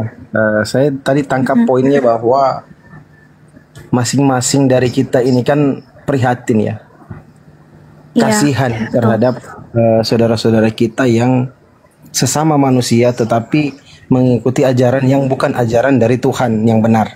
Nah itu poinnya. Ya. Betul. Bang Zuma mau masuk mungkin Bang Zuma? Iya. Baik. Baik, bismillahirrahmanirrahim. Jadi kalau kita berbicara mengenai kebenaran secara global, maka akan diperhadapkan dengan dua unsur aja. Unsur benar dan salah, unsur baik dan jahat, dari Tuhan dan dari iblis. Nah, kalau tidak samar yang dari iblis ini, maka manusia pasti akan dengan mudah membedakan ini dari iblis, ini dari Tuhan. Tapi ada satu hal yang menjadi tolak ukur, yang langsung menyentuh kepada titik poin kemanusiaan. Karena manusia ini adalah makhluk cerdas, makhluk yang diberikan kepadanya chip, sinyal yang tidak diberikan kepada makhluk lain, berupa akal, di mana akal selalu terkoneksi dengan kebenaran. Kebenaran ini adalah kebenaran ilahi. Kebenaran ilahi akan senantiasa terkoneksi dengan akal manusia. Jika akal manusia ini menjadi filter untuk menerima informasi benar ataupun tidak benar. Itu dulu. Kemudian semua orang memiliki iman. Iman bagi orang Yahudi, iman bagi orang Islam, iman bagi orang Kristen, iman bagi Buddha, Hindu, itu posisinya adalah semua mengakui imannya benar. Tidak di antara mereka, selama mereka masih menganut ajaran itu, mengatakan salah. Semuanya mengatakan benar. Lalu mana yang harus kita temui untuk menyatakan kebenaran itu adalah hak yang hakiki? Karena semua agama mengatakan imannya yang paling benar. Maka itu tadi yang menjadi tolak ukurnya. Sinyal yang terkoneksi dengan sumber kebenaran. Apa itu akal? Orang Islam boleh mengatakan imannya benar, tapi masuk akal enggak? Sesuai dengan akal enggak? Begitu juga orang Kristen bisa mengatakan imannya yang paling benar. Tapi apa betul kemanusiaan kita mampu menerima ajaran itu? Nah, ini yang menjadi tolak ukur. Iman tanpa akal adalah gila. Orang boleh-boleh saja beriman dan mengatakan agamaku yang paling benar. Boleh. Boleh-boleh saja orang mengatakan imanku lah yang paling benar dan aku akan mati dalam imanku. Boleh aja. Tapi ingat, ada yang dikatakan cinta buta. Kemana akhirnya cinta buta itu? Nah, kepada kebinasaan. Kalau cuma sekedar cinta, tapi bertentangan dengan insting kemanusiaan, yaitu buta namanya. Oleh karena itulah kemudian Islam tidak bisa dinilai dari pokok orang-orang yang ada di dalamnya. Islam nggak bisa dinilai oleh oknum-oknum yang ada di dalamnya. Islam dinilai dari kitab sucinya. Begitu juga Kristen.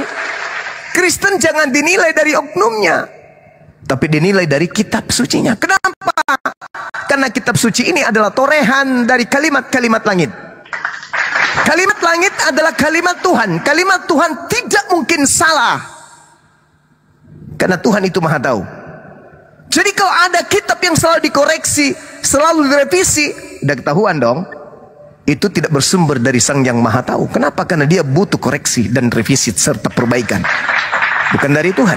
Yang disebut firman Tuhan, firman Dia yang Maha Mengetahui, tidak mungkin ada kesalahan, tidak mungkin ada koreksi, tidak mungkin ada revisi. Kenapa? Karena itu adalah kalimat-kalimat Dia, sang sumber ilmu pengetahuan. Mustahil ada revisi, apalagi yang merevisinya adalah manusia ciptaan. Maka sebuah agama dikatakan benar ketika kitab sucinya itu suci dari sentuhan-sentuhan tangan dalam hal koreksi, dalam hal revisi, dalam hal perbaikan, dan mencocok-cocokkan kemudian dengan kitabnya agama lain. Ketika kemudian ada salah, dirubah, dikoreksi untuk dicocokkan kepada apa yang disenter untuk dicocokkan. Jangankan manusia, iblis pun bisa terbit, bisa muncul, menampakkan diri seperti malaikat terang. Tetapi apa tolak ukurnya untuk mengatakan ini iblis, ini malaikat? Tolak ukurnya tentu ajarannya. Ajarannya sumbernya dari mana? Dari kitabnya yang dianggap suci. Maka yang kita pertaruhkan di sini adalah hakikat kebenaran yang dilahirkan oleh cakupan Al-Quran dan hakikat kebenaran yang dilahirkan oleh cakupan Bible. Sederhana bukan? Karena semua mulut bisa berkata agamaku yang paling benar. Semua mulut, bisa mengucapkan kami ajaran kasih, kami ajaran kasih sayang, kami. Tapi implementasi itu apakah bersumber dari sang sumber? Atau itu hanya pola yang digariskan dalam goresan-goresan catatan harian orang-orang yang kita tidak kenal? Kalau Al-Quran buka diri, wahai manusia, berkumpullah kalian dengan apa yang kamu punya, kekuatan yang apapun yang kalian punya. Uji Al-Quran ini. Kalau dia bukan dari pencipta langit dan bumi, pasti engkau akan menemukan kesalahan di dalamnya. Beranikah Bible mengucapkan kata yang sama? Wahai manusia, ujilah Bible. Kalau kamu menemukan kesalahan di dalamnya, maka tentu ini bukan dari Tuhan. Beranikah Bible mengucapkan kata itu?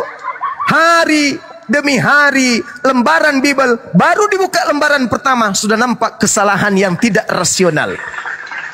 Halaman pertama sudah tidak rasional. Ada siang dan malam, sumbernya belum tercipta, yaitu matahari.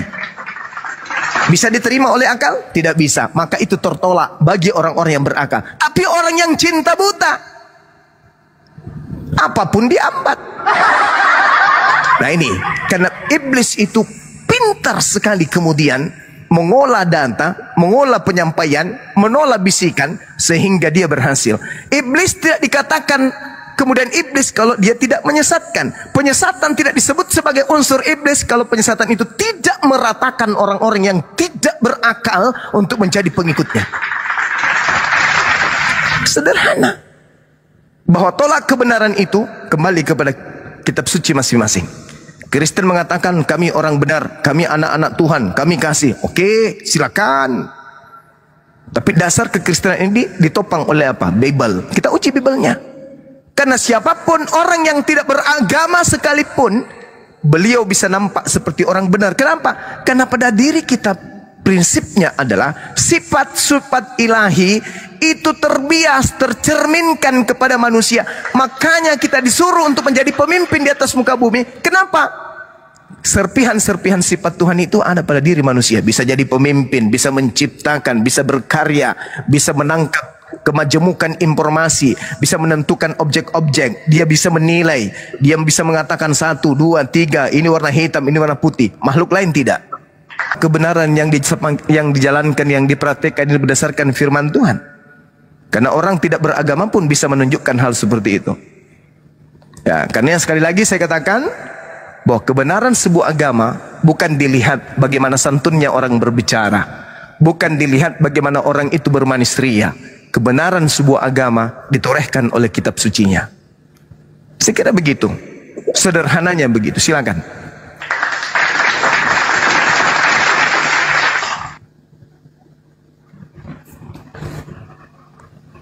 Ya, silakan Dek Levon. Ya, oke.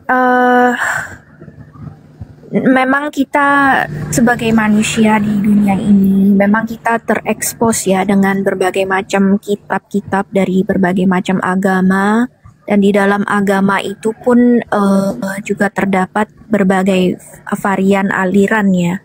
Artinya dalam satu agama punya juga ajaran dogma yang berbeda-beda. Saya apresiasi Bang Zuma menceritakan tentang bagaimana manusia harus berakal. Dan saya rasa ini ada unsur kebenarannya. Karena memang benar serpihan-serpihan ilahian Tuhan itu memang ada pada diri manusia sebenarnya. Contoh, semua manusia ingin disayangi dan semua manusia ingin menyayangi.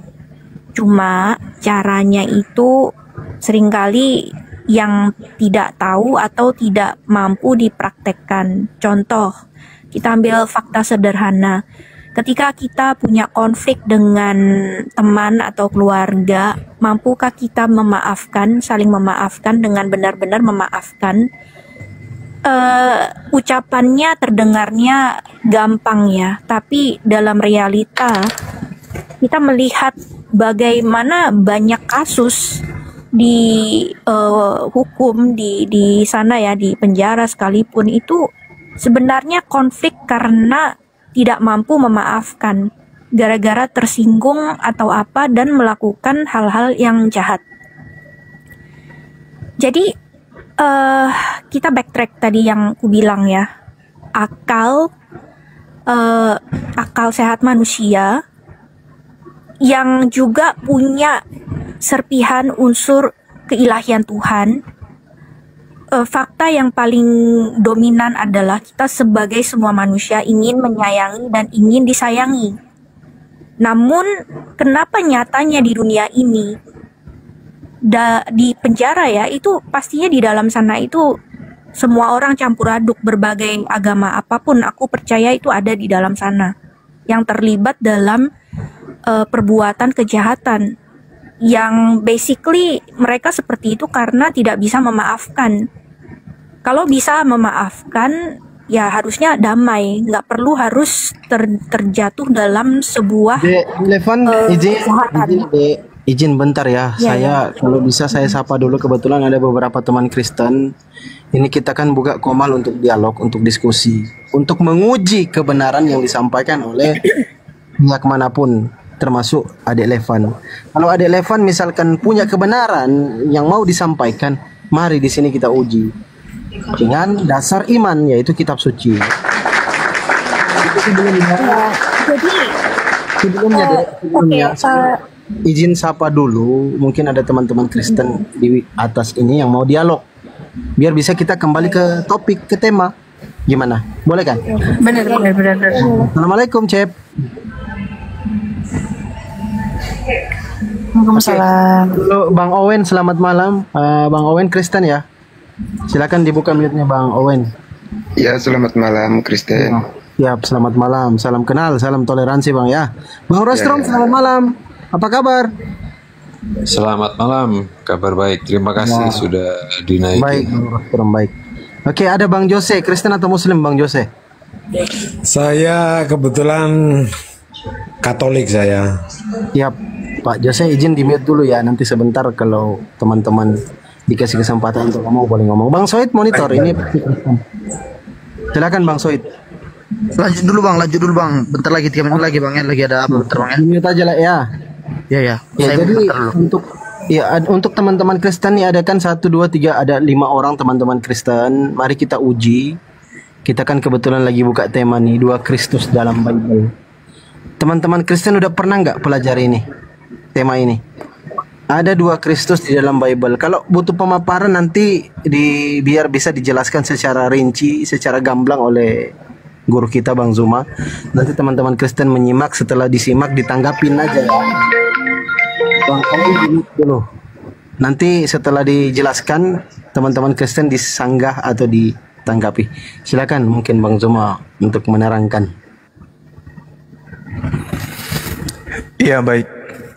Jadi kalau di Islam nih ya, di Islam standarisasi agama itu dari Yahudi, habis itu Nasrani.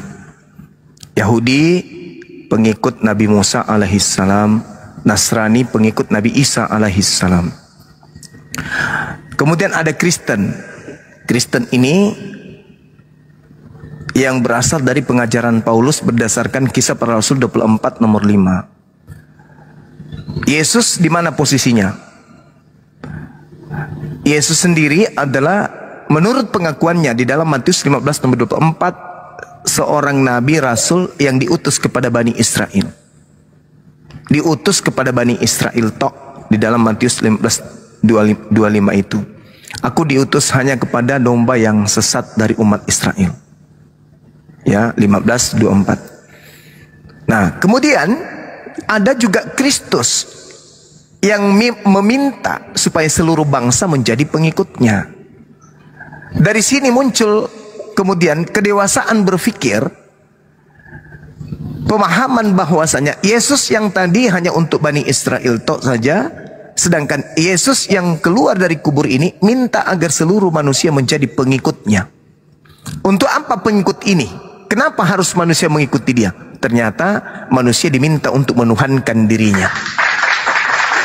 Sedangkan Yesus yang diutus kepada Bani Israel mengajarkan pengikutnya menyembah kepada dia yang telah mengutus dirinya turun ke bumi, bukan menyembah dirinya. Jadi dua pengajaran yang memiliki sudut pandang yang berbeda dan juga kedudukan yang berbeda. Yesusnya hanya untuk Bani Israel, Yesusnya mengajarkan menyembah kepada Tuhannya Nabi Musa.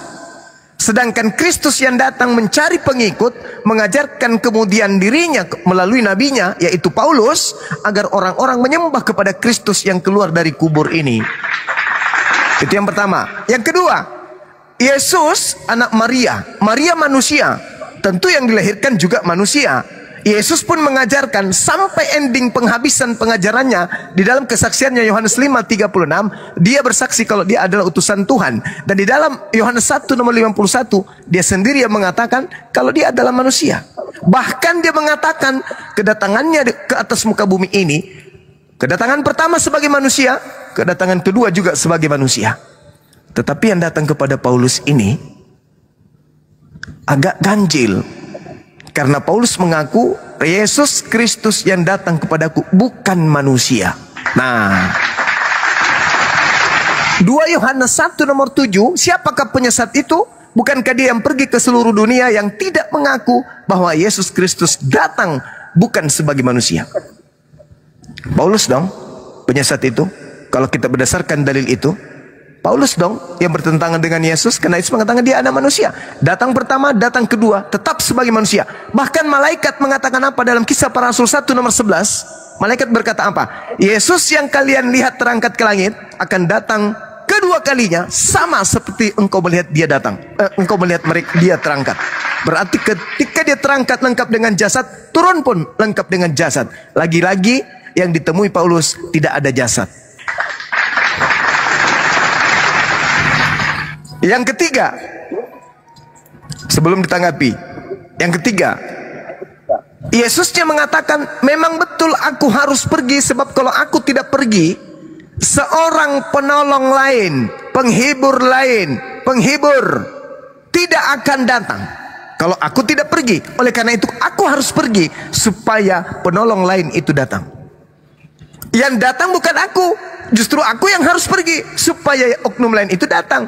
Fakta faktanya lagi-lagi yang datang kepada Paulus menurut pengakuan Paulus adalah Yesus itu sendiri. Padahal Yesus mengatakan yang datang setelahku adalah oknum lain, yaitu seorang penolong. Di dalam Yohanes 14:16, aku akan minta kepada Bapa agar Bapa mengutus seorang penolong lain. Berarti setelah aku naik, yang turun kepada kalian adalah penolong lain. Faktanya yang datang kepada Paulus justru adalah Yesus itu sendiri. Keempat, di dalam khotbah Petrus, dia mengatakan Yesus yang kalian salibkan itu telah dijadikan menjadi Kristus, menjadi Tuhan dan Kristus untuk kalian. Sedangkan Yesus, anak Maria, di dalam Lukas 2 nomor 11 sudah dikatakan oleh malaikat, pada hari ini telah lahir bagimu Kristus Tuhan di kota Daud. Kristus Tuhan di kota Daud. Maksudnya Kristus itu adalah manusia yang diurapi. Pada hari ini telah lahir bagimu juru selamat, yaitu orang yang diurapi Tuhan di kota Daud. Jadi sejak dia lahir dia sudah Kristus. Tapi yang ada di dalam Kisah Para Rasul 2 nomor 36, nanti disalib baru dia dijadikan sebagai Kristus. Yang kelima, terakhir, di dalam pengajaran Matius 16, Yesus berkata kepada Petrus dan kepada ke-11 murid yang lain. Apa kata Yesus? Jangan aku perintahkan kepadamu agar kamu jangan memberitahukan kepada siapapun kalau aku ini adalah Kristus. Lalu Yesus melarang murid-muridnya supaya jangan memberitakan kepada siapapun kalau dirinya adalah Kristus. Lalu yang diumumkan oleh Petrus di Kisah Para Rasul 2 nomor 36 ini Kristus siapa? Kan dilarang. Kalau untuk anak Maria dilarang untuk dipublish kalau dia adalah Kristus.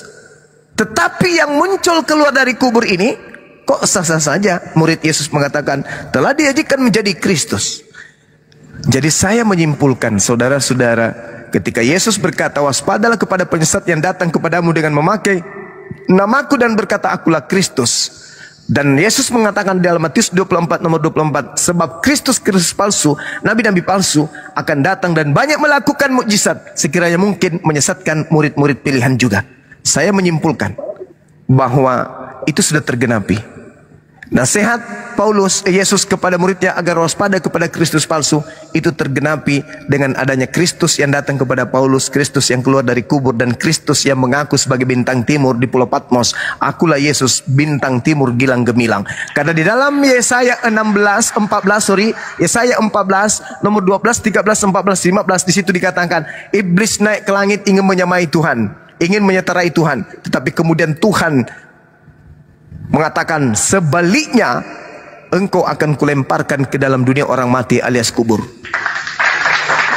Berarti iblisnya yang mengaku Helal bin Zakar, bintang timur, itu dilemparkan ke dalam dunia orang mati. Nah, yang keluar dari dunia orang mati ini justru di Pulau Patmos mengaku akulah Yesus sang bintang timur gilang gemilang.